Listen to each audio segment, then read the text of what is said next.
예수께서 또 말씀하여 이르시되 나는 세상의 빛이니 나를 따르는 자는 어둠에 다니지 아니하리 생명의 빛을 얻으리라. 아멘. 우리 옆에 사람과 한번 인사해 볼까요? 모든 것이 은혜입니다.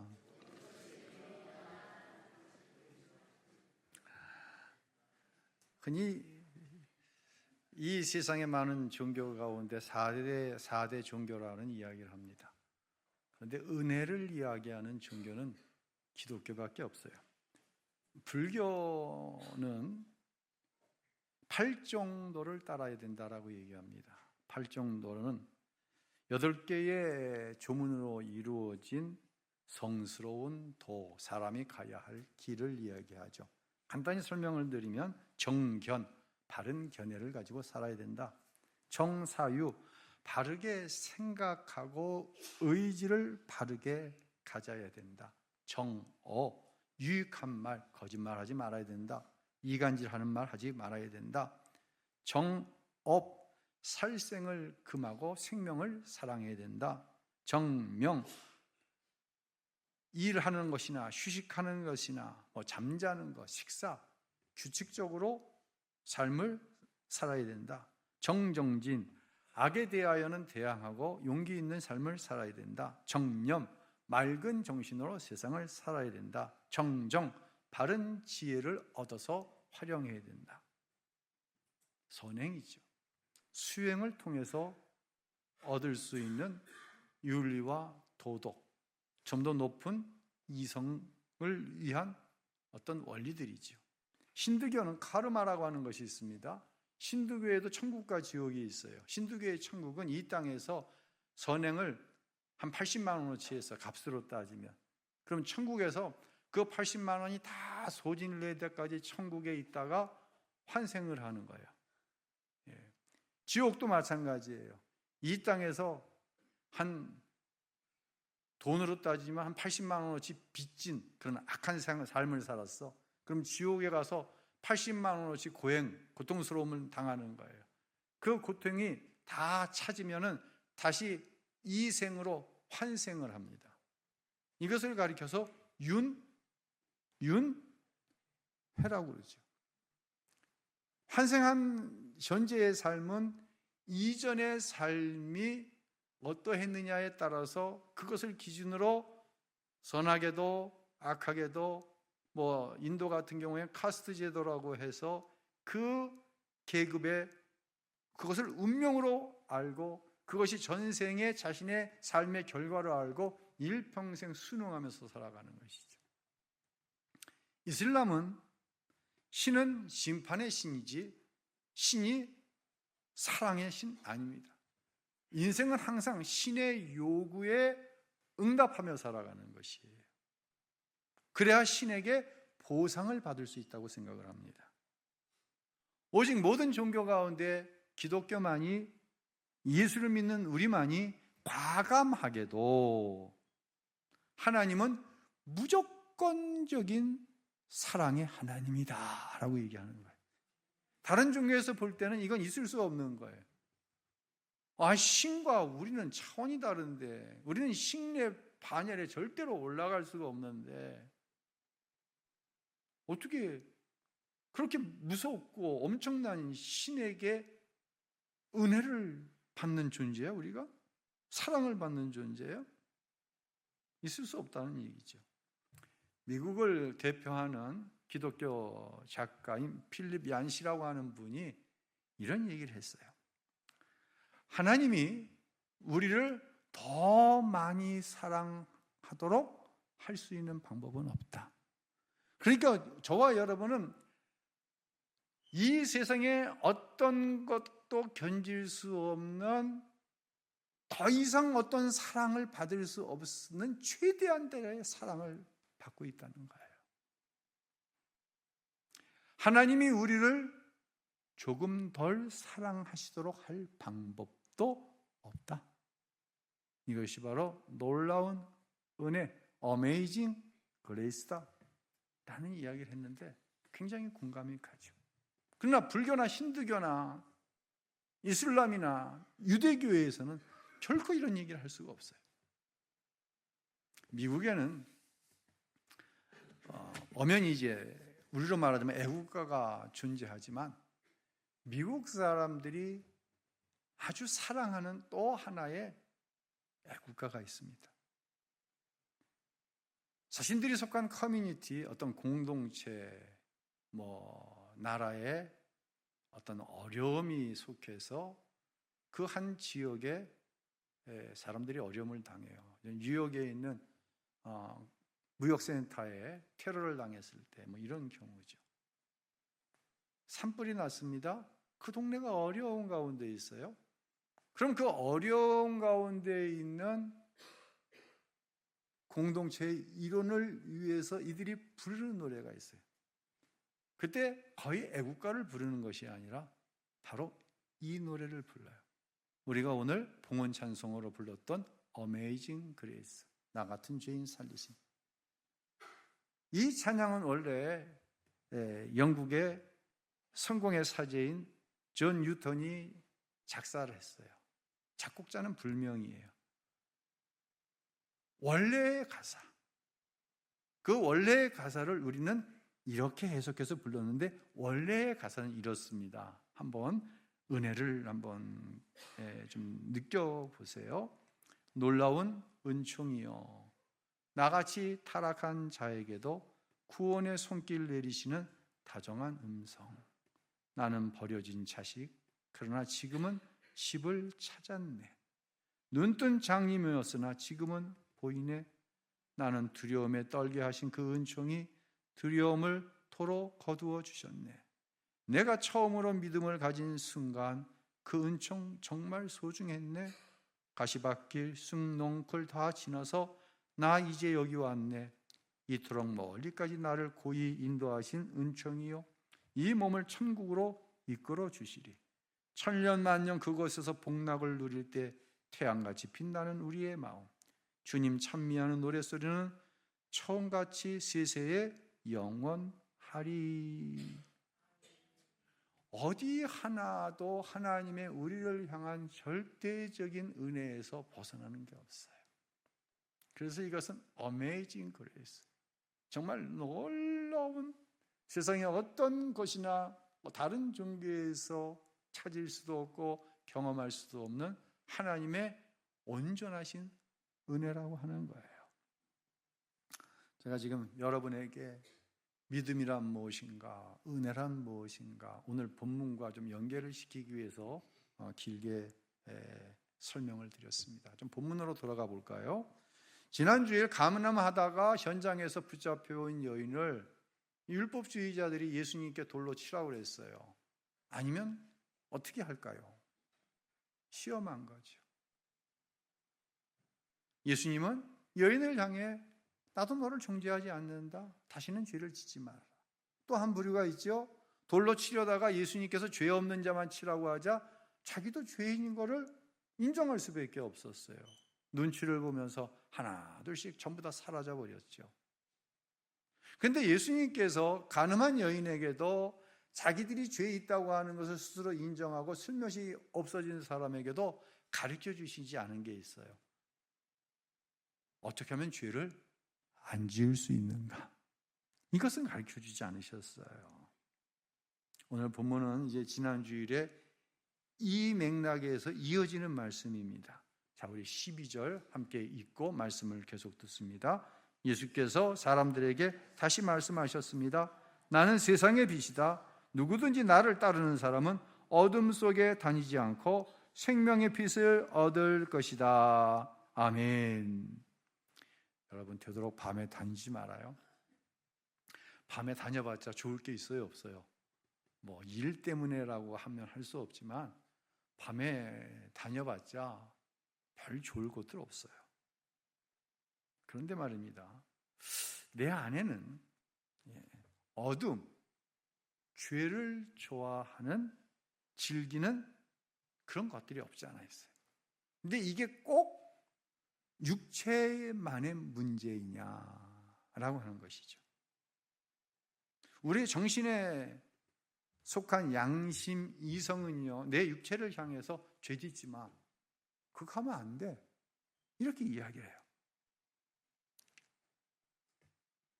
예수를 안 믿어도 정신이 건전하고, 불교 신자에도 정념, 정억, 바른 정신, 바른 언어를 사용하는 사람이라고 한다면 이성의 지배를 받아서 바르게 말하고, 바르게 이해하고, 바르게 행동합니다. 왜 죄를 지어요? 이 이성과 양심의 통제를 받지 않으려고 하는 이 육체로 인해서 죄를 짓는 거예요. 이것을 흔히 죄라고 그래요, 세상은. 그러다 어느 순간 이 양심마저 무너집니다. 다 그렇게 사는데 나보다 더한 놈도 있는데 그렇게 얘기하죠? 어느 순간 마귀가 와서 그 이성과 양심 자체를 무너뜨립니다. 흔히 양심에 뭘 맞았다? 화인을 맞았다고 얘기합니다. 이 상태를 가리켜서 베드로전서 2장에서는 이렇게 말씀을 해요. 함께 읽겠습니다. 이들은 본래 잡혀 죽기 위해 태어난 이성 없는 짐승 같아서 알지도 못하는 일들을 모독합니다. 그러다가 그들은 결국 멸망당하고 말 것입니다. 그렇습니다. 이성 정신에 반하여서 죄를 짓다가 그 이성 양심마저 무디어져 그런 상태를 가리켜서 이성 없는 짐승이라고 얘기합니다. 이런 사람들의 끝은 멸망이라고 얘기하는 거예요. 그러면 내 안에 그런 요소가 있어요. 그럼 그렇게 멸망하고 마는 것입니까? 그렇지 않죠. 하나님의 은혜와 사랑은 더 이상 어떻게 할 수 없을 만한 은혜와 사랑이에요. 그 은혜와 사랑이 오늘 저를 이곳에 있게 하고, 그 은혜와 사랑이 오늘 여러분을 그 자리에 있게 한 줄로 믿으시기를 바랍니다. 예, 사람은요, 영적이면서 정신적이고 육체적인 존재다. 지금 몇 주간 계속 말씀을 드리고 있어요. 영만 선한 것은 아니에요. 영은 선하고 혼과 육은 악하다. 이런 이분법적인 논리는 초대교회에도 영주주의라고 하는 이단을 낳았어요. 하나님이 만드신 것은 다 선해요. 영도 선하고 정신도, 혼도 선하고 육체도 다 선해요. 하나님이 창조해 놓으시고 보시기에 어떻다? 심히 좋았다. 이게 우리의 영적이고 혼적이고 육체적인 모습이었어요. 구원받을 게 없어요. 퍼펙트한 상태예요. 구원이 필요 없어요. 그런데 아담의 범죄 이후에 우리에게는 구원이 필요한 것이 되었어요. 하나님 보시기에 심히 좋은 존재에서 이 죄의 문제를 해결하지 않으면 이 땅에서도 죄로 인한 저주스러운 삶을 살다가 결국은 영원한 지옥에 갈 수밖에 없는 존재, 이것이 저와 여러분이에요. 13세기의 유명한 철학자이면서 신학자인 토마스 아퀴나스가 구원에 대해서 여러 가지 여러 얘기를 썼는데, 제가 살짝 오류가 있을 수도 있지만 좀 한번 이렇게 다 압축적으로 좀 정리를 해서 여러분에게 말씀을 드리고 싶어요. 구원이란 뭐냐? 구원받은 성도는 그 육체가 이성과 양심의 통제 안에 있어요. 항상. 이거는 다른 종교 안에도 있는 거예요. 그러면 이 이성은 무엇의 통제가 아니라 무엇을 기뻐하냐? 하나님의 말씀을 기뻐하는 거예요. 이건 통제와는 좀 질이 달라요. 내 혼이 하나님의 말씀을 기뻐하고 내 육체가 하나님의 말씀에 순종하는 것을 기뻐하는 거예요. 이게 구원이에요. 믿을 수 있기를 바랍니다. 예. 이게 구원받은 성도의 삶이에요. 육체와 정신이 잘 되는 건 매우 중요합니다. 꼭 그렇게 될 수 있기를 주님의 이름으로 축복합니다. 그러나 고상한 정신, 고조된 어떠한 지식, 육체적으로 건강하고 물질적인 풍요가 정신과 육체만 가지고 있는 인생이라고 한다면 그것이 행복이 될 수 있고 그것으로 만족을 누릴 수 있지만, 영적인 저와 여러분은 그것으로 만족을 누리지 못해요. 오히려 우리가 영의 사람으로 하나님 말씀을 즐거워하면서 우리의 이성과 육체가 하나님의 말씀에 순종하는 삶을 살아가면 어둠은 이 세상에서 고난이라는 게 와요. 예수 안 믿는 사람은 안 받아도 될 고난을 저와 여러분이 받는 거예요. 우린 그렇게 세상을 살다 왔어요. 그런데 하나님의 놀라운 은혜는 무엇이냐면 이 어둠인 세상에서 빛으로 살다가 고난을 당했는데 그 순간 내 육체와 내 혼, 자아가 깨지는 것을 보는 거예요. 그리고 내 안에 빛 되신 그리스도가 내 깨어진 혼과 육체를 통해 다른 사람들에게 비춰지는 것을 보는 거예요. 이것이 바로 너희는 빛이니 이 말씀인 거예요. 세상의 사람들이 나를 통해 뭘 봅니까? 누구를 봅니까? 그리스도를 보는 거예요. 할렐루야. 다윗은 이런 고백을 하죠. 세상 사람들도 이 말씀은 너무 잘 알고 인용하는 말씀이죠. 시편 23편 4절과 5절만 우리 한번 읽겠습니다. 내가 죽음의 그림자가 들이는 골짜기를 지날 때라도 약한 것을 두려워하지 않는 이유는 주께서 나와 함께 하시기 때문입니다. 주의 지팡이와 막대기가 나를 지키시고 보호하십니다. 내 평생의 선하심과 한결같은 사랑이 진실로 나와 함께 하실 테이니 내가 여호와의 집에서 영원히 살 것입니다. 아멘. 제가 오늘 오후에 예배 때 이 주제를 가지고 이 얘기를 할 거예요. 혼에 속한 자신과 우리의 혼이 깨어질 때 우리의 영이 오직 하나님만 신뢰하는 믿음을 가지는 것, 이 원리에 대해서 얘기할 거예요. 궁금한 사람은 다 나오세요. 영적인 것이 궁금해지는 여러분들이 될 수 있었으면 좋겠어요. 교회에서 정신적인 것, 윤리, 도덕, 그거에 만족하는 여러분이 아니면 좋겠어요. 그걸로 만족하면 여러분의 삶이 해석되어지질 않아요. 다윗은 얘기하는 거예요. 내가 죽음이 드리워진 골짜기를 지날 때마다 악한 것을 두려워하지 않는다는 거예요. 다윗이 인생에 있어서 가장 약한 자가 되었을 때, 다른 말로 하나님이 아니시면 안 되는 그 상황이 죽음의 어둠의 골짜기를 지나가는 거예요. 그런데 다윗은 두려워하지 않는다는 거예요. 왜? 주의 지팡이와 막대기가 나를 안전하게 보호하시는 것을 일평생 경험하며 살아왔기 때문인 거예요. 이것은 우리의 혼과 육으로는 해석이 가능하지 않는 거예요. 우리가 하나님의 은혜와 사랑을 알아야 돼요. 오래된 연속극인데요. 흔히 국민배우라고 얘기하는 김혜자 권사님이시죠. 이분이 주연했던 눈이 부시게라고 하는 연속극 혹시 기억하시나요? 많이 봤는데 너무 오래돼서 기억이 안 될 거예요. 어느 한 장면이 잊혀질 수가 없어서 저는 이 연속극을 지금도 기억을 해요. 이 김혜자 권사님이 주인공인데 젊은 시절 남편을 잃어요.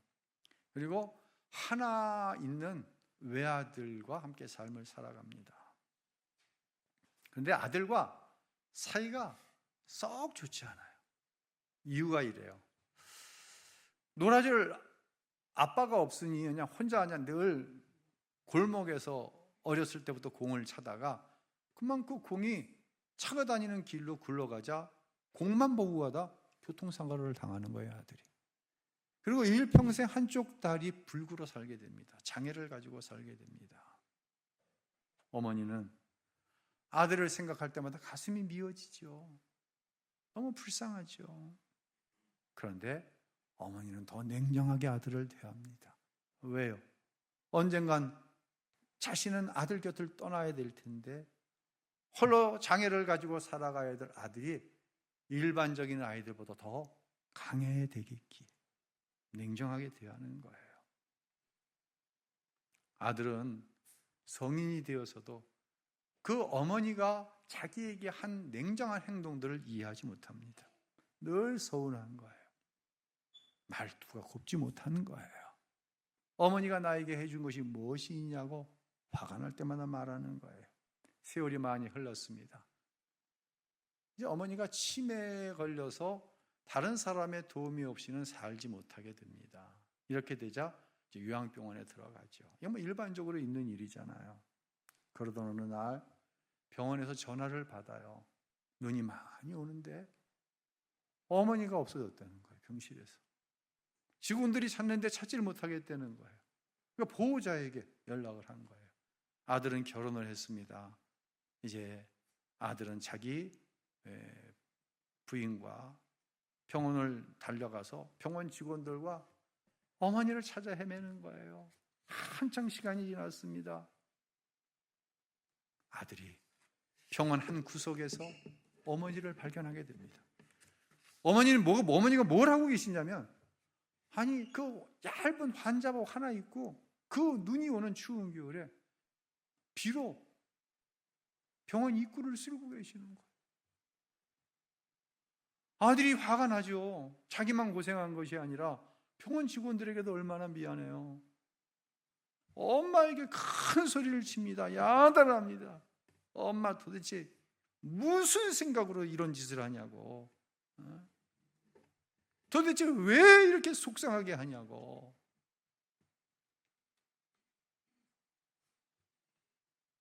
어머니는 아들의 야단치는 그 소리에 기가 죽을 만한데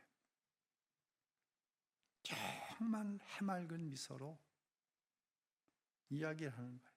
그 해맑은 미소가 그 오랜 시간이 지났는데 내 머릿속에서 지워지지가 않는 거예요. 그리고 이렇게 이야기합니다. 눈이 많이 와서 우리 아들이 학교 다녀오는 길에 미끄러질까 봐 눈 썰고 있어요. 어머니의 생각은 아들이 중학교 다니고 고등학교 다녔던 그때에 멈춰 있는 거예요. 그제야 아들이 알게 되었습니다. 이상하게 학교 다닐 때 눈이 왔는데 자기 집 앞길은 항상 눈이 치워져 있는 거예요. 그래서 그땐 그렇게 생각한 거예요. 옆집 아저씨가 아유 저 집에 남자 어른도 없는데 에이 그냥 좀 쓸어줘야지. 그렇게 오랜 세월을 어머니가 눈을 치웠을 것이라고는 상상도 못하고 살아온 거예요. 어머니는 그렇게 일평생을 아들을 사랑하며 살아왔습니다. 어떤 보상을 기대하지 않고 말입니다. 그 사랑이 결국 아들의 마음을 녹였어요. 아들의 마음을 열었습니다. 아들의 마음이 따뜻해졌습니다. 갑자기 왜 이 연속극의 얘기를 꺼내냐면요, 우리에게는 어떤 육체의 장애가 조금 있을 수도 있고 크게 있을 수도 있고 아주 없을 수도 있습니다. 그런데 내 자아와 내 육체의 메인 양심과 이성이 마비되어 있어요. 뭐가 마비되어 있어요? 내 육체와 정신에 매었는데 잘못 매었어. 하나님 말씀을 기뻐하는 것에 매인 것이 아니라 세상으로 매어 있어. 육체로 매어 있어. 그래서 내 영혼과 내 혼과 내 정신, 육체가 건강을 잃어버린 거야. 여러분, 이것은요 영적인 장애인 거예요. 누군가는 영이라고 하는 것 자체를 인정하지 않을 분들도 있어요. 그 정신은 이미 잘못된 영에 매여 있는 거예요. 이것이 우리가 가지고 있는, 우리가 이것이 예수님의 은혜가 아니면 풀어낼 수 없는 심각한 장애인 거예요.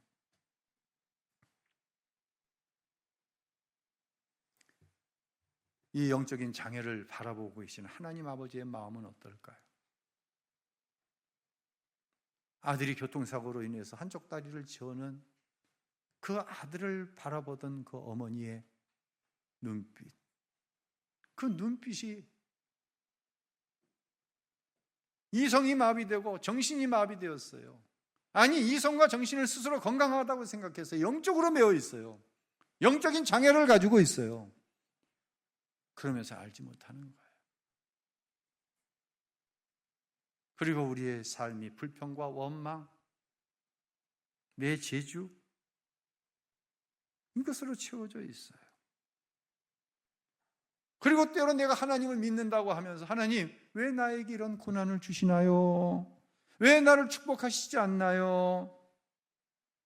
힘들어하는 나에게 우리 하나님 아버지는 한없이 매정한 아버지 같아. 아무런 말씀을 하시지 않는 것 같아. 이것이 우리의 상태일 수 있다는 거예요.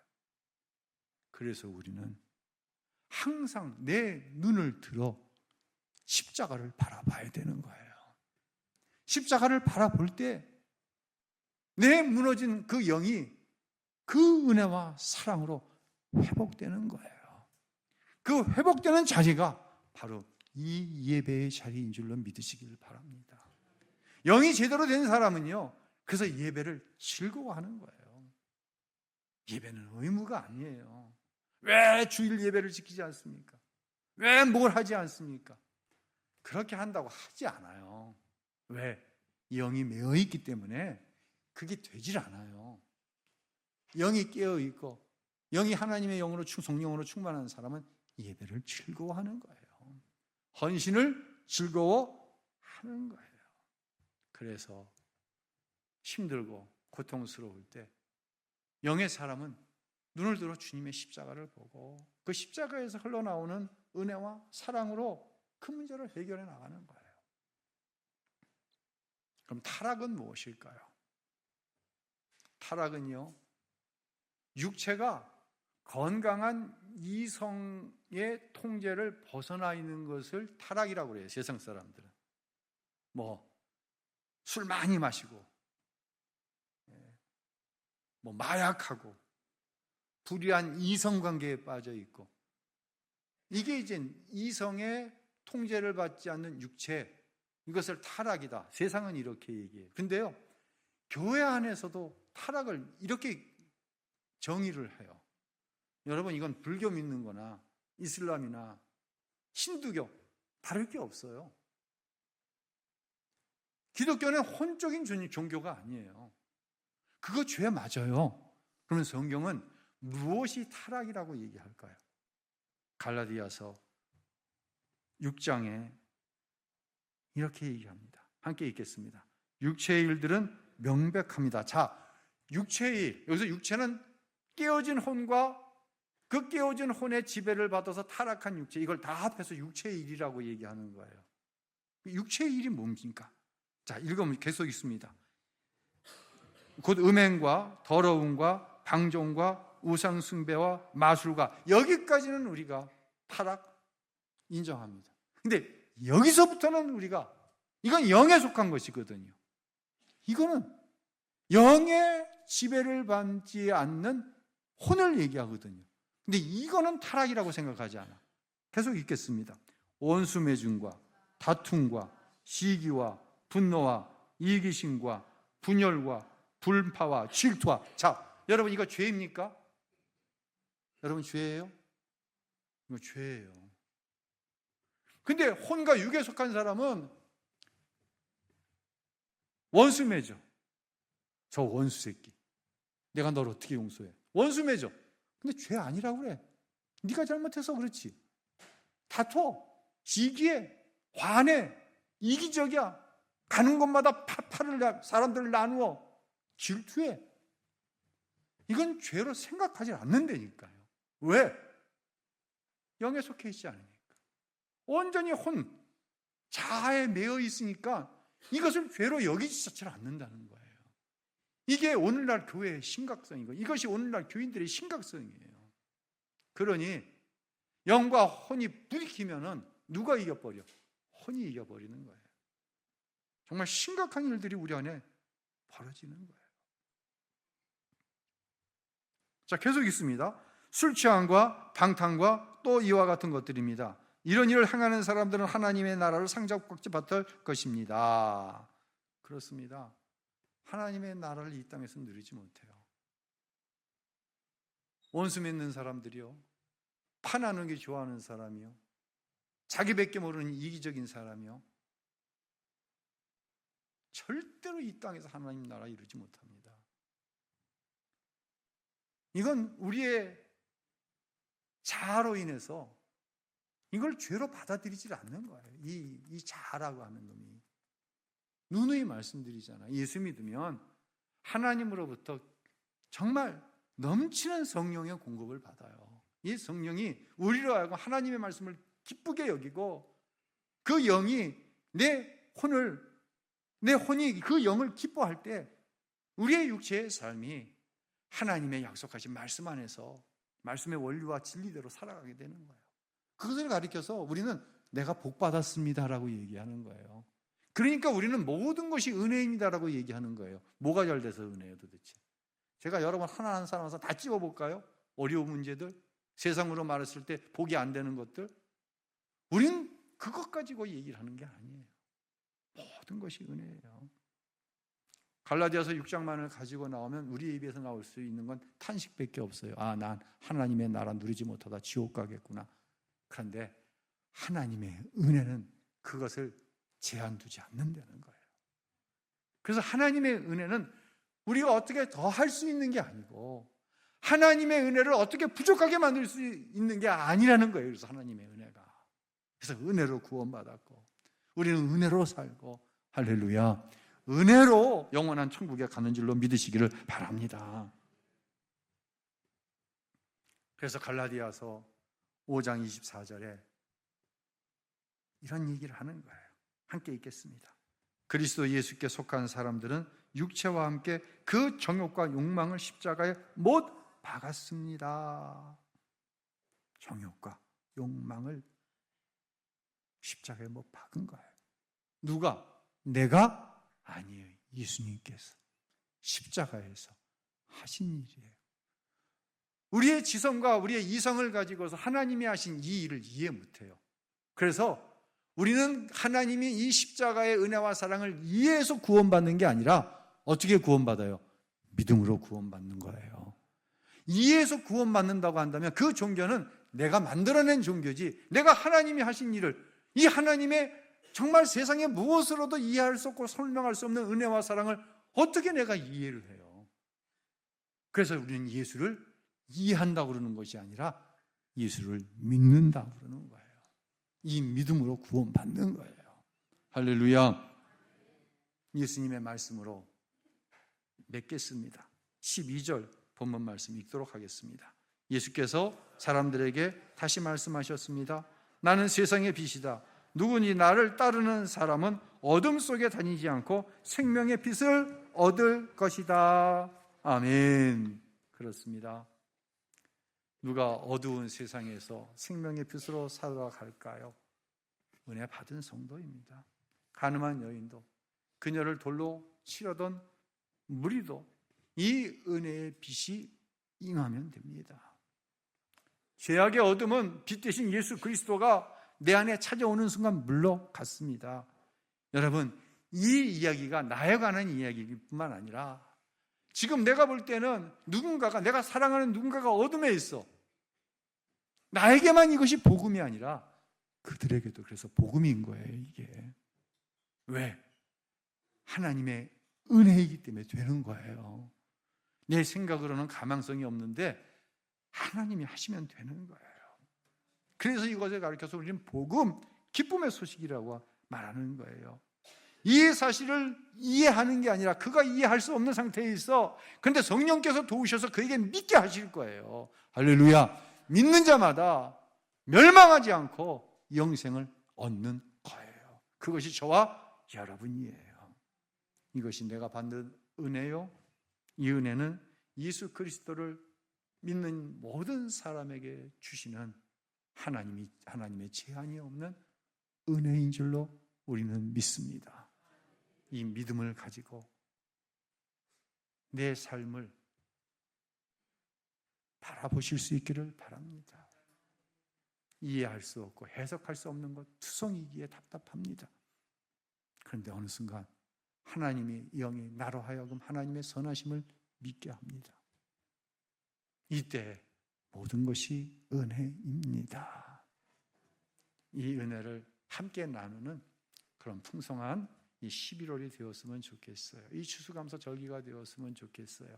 그런 은혜의 역사가 우리 모두 가운데 함께 되시기를 예수님의 이름으로 축원합니다.